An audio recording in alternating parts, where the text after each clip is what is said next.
Screenshot politics শুরু হলে NCP বাকশাসে থেকে দিনরাত শিবির ব্যাশিং করা অনেকেরই রাজনৈতিক কেরিয়ার নাই হয়ে যেতে পারে বলে মন্তব্য করেছেন ইসলামী ছাত্র শিবিরের কেন্দ্রীয় প্রকাশনা সম্পাদক সাদিক কায়েম। এর আগে গণতান্ত্রিক ছাত্র সংসদ বাকশাসের ঢাকা বিশ্ববিদ্যালয় শাখার আহ্বায়ক আব্দুল কাদের রোববার নিজ ভেরিফাইড ফেসবুক থেকে করা এক পোস্টে একটি স্ক্রিনশট শেয়ার করে সাদিক কায়েমের বিরুদ্ধে নিষিদ্ধ সংগঠন ছাত্রলীগে লুকিয়ে থাকা শিবির কর্মীদের বাঁচাতে সহায়তা করার অভিযোগ করেন। একই দিন অপর এক ফেসবুক পোস্টে কাদেরের ওই অভিযোগকে সম্পূর্ণ মিথ্যা বলে দাবি করেন সাদিক কায়েম।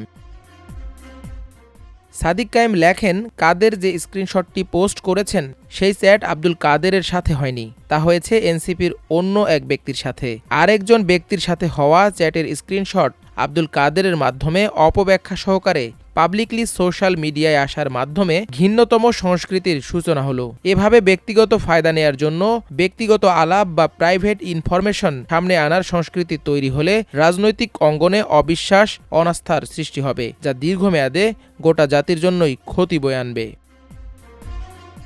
পোস্টে সাদিক কায়েম লেখেন, বিপ্লবের পর দুটি কনসার্ন ছিল। একটি ছিল অপরাধের বিচার, দ্বিতীয়টি ছিল বিচারের নামে নিরীহ কোনো ব্যক্তির হয়রানি না হওয়া। সে সময় অনেকেই বিভিন্ন মাধ্যমে যোগাযোগ করে জানান তারা ছাত্রলীগের সাথে যুক্ত থাকলেও কোনো ফৌজদারি অপরাধ করেননি এবং ব্যক্তিগত আক্রোশবশত মামলায় তাদের নাম যুক্ত করা হচ্ছে। স্বাভাবিকভাবেই গণহারে মামলার আশঙ্কা থাকলে কে অপরাধী আর কে নিরপরাধ তা যাচাই করার জন্য আন্দোলনে সক্রিয় নানা স্টেক হোল্ডারদের কাছে তথ্যগুলো ফরওয়ার্ড করে পারস্পরিক ফিডব্যাকের ভিত্তিতে ভেরিফাই করাটা জরুরি ছিল। তাই বেশ কয়েকটি কনসার্ন বিভিন্ন মাধ্যম থেকে পেয়ে আমি এনসিপি নেতা ও সংস্কার কমিশনের এক সদস্য আরমান হোসেন এবং মাহিনকে ফরওয়ার্ড করি অধিকতর তদন্তের জন্য। তাদেরকে বলেছি এমন একটি দাবি এসেছে যে তারা হামলায় যুক্ত ছিলেন না, এই দাবিটি খতিয়ে দেখতে, যাতে অসচেতনতাবশত নিরপরাধ কেউ ভিকটিম না হন। শিবির নেতা সাদিক আরও বলেন, এনসিপি থেকে শুরু করে সব দলের নেতারাই সে সময় এরকম বিভিন্ন সুপারিশ পেয়েছেন এবং নিজেদের মধ্যে চালাচালি করেছেন ভেরিফাই করার জন্য। আব্দুল কাদের নিজেই উল্লেখ করেছেন, মামলার তালিকাগুলো আমরা পারস্পরিক আলোচনা করে প্রস্তুত করেছি।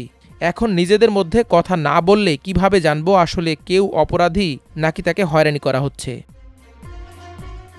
তিনি আরও লেখেন, স্ক্রিনশটে যাদের নাম যুক্ত আছে তাদের কেউই শিবিরের না। 5 আগস্টের পর থেকেও তারা শিবিরের কোনো পদে বা কর্মসূচিতে ছিলেন না। ফলে ছাত্রলীগে লুকিয়ে থাকা শিবিরকে বাঁচাতে সহায়তা করার ন্যারেটিভটি সম্পূর্ণ মিথ্যা। সাদিক কায়েম আরও বলেন, সাইদি নামের এক ছেলেকে মামলা থেকে বাঁচাতে আমি নাকি বিভিন্ন জায়গায় কল করেছি, এটাও মিথ্যা। সাইদি অপরাধী এবং তাকে বাঁচানোর কোনো প্রশ্নই আসে না। মহসিন হলের একজনের সাথে আমাকে জড়িয়ে মিথ্যা অপবাদ দেয়া হয়েছে, অথচ উক্ত শাহাদাতকে আমি চিনি না।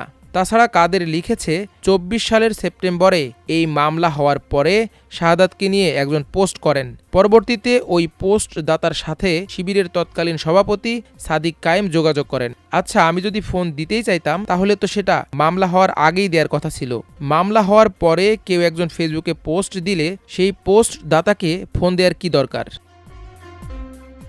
তিনি আরও বলেন, এলাকায় থাকতে কোনো সময় শিবির করেছে, তামিরুল মিল্লাতে অধ্যয়নরত অবস্থায় শিবিরের কোনো আয়োজনে অংশ নিয়েছে, শিবিরের নেতা হিসেবে বা শিবির কানেকশন ব্যবহার করে জুলাইয়ের বড় নেতাও হয়েছে, কিন্তু এখন উগ্র শিবির বিদ্বেষী এমন মানুষের সংখ্যাও কম না।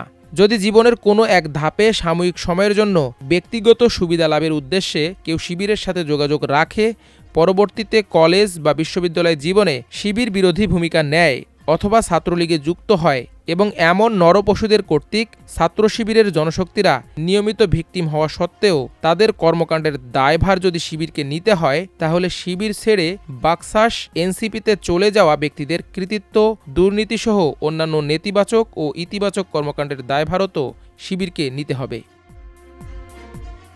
মাল্টিমিডিয়া ডেস্ক, আমার দেশ।